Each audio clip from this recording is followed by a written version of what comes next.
Alors, moi j'ai lu La Cité de Karim Ressoun Demigneux, c'est son nom.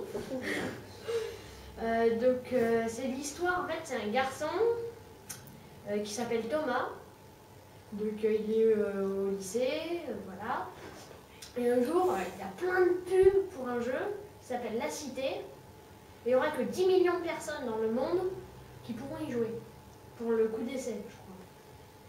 Et donc, en fait, donc il remplit un formulaire, il l'envoie, et il a la chance, avec un de ses copains de lycée, d'être pris parmi les 10 millions. Donc ils reçoivent des casques et des gants. Et en fait, dans ce jeu, c'est hyper réaliste.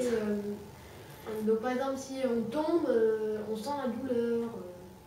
Et si on parle de la vraie vie dans le jeu, il y a une lumière blanche qui arrive et qui fait mal. Donc on ne peut pas parler de sa vraie vie. Si on dit oh demain je ne viendrai pas au lycée, ça ne va pas le faire. Et un jour, il voit sa mère qui est morte il y a plus de 10 ans, je crois, à travers une porte. Et à chaque fois qu'il n'est pas connecté sur le jeu, son avatar, il retourne la voir.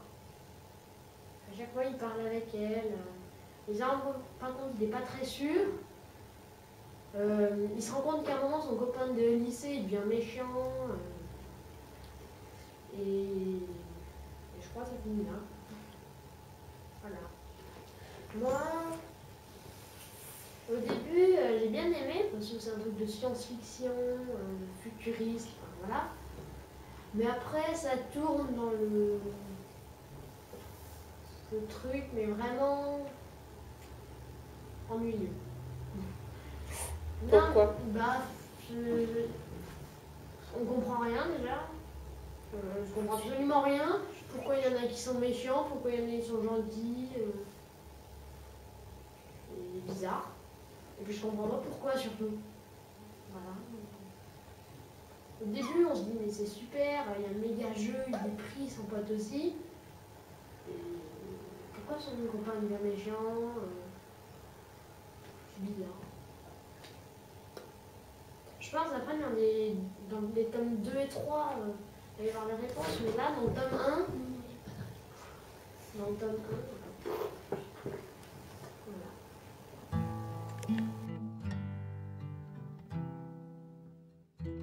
Ben, j'ai adoré déjà, mais en fait c'est super bien parce qu'en fait il y a à chaque fois il y a tout le temps des mystères, des choses à découvrir dans ce monde un peu parallèle parce que c'est le même monde, c'est un monde pareil. Mais en fait, à chaque fois, ils ont des mystères à relever et tout. Et puis son ami, en fait, on se pose toutes ces tas de questions, mais le but du jeu, c'est de trouver le but du jeu. Et déjà, ça m'a donné envie de le lire, ça. Et puis, même c'est super, parce qu'on voit que ça influence les gens dans leur vraie vie d'aller dans ce jeu. Et en plus, il y a plein de phrases qui disent que il y a quelque chose dans la vraie vie qui se passe par rapport à la cité. Et puis même dans la cité, on ne sait pas si c'est des garçons ou des filles, parce qu'il y a des garçons qui se transforment en filles, des filles qui se transforment en garçons. Et en fait, il y a les gens, quand on voit, par exemple, si moi je suis anglais et que quelqu'un d'autre est français, et ben, quand je vais lui parler, mes lèvres vont être comme un français.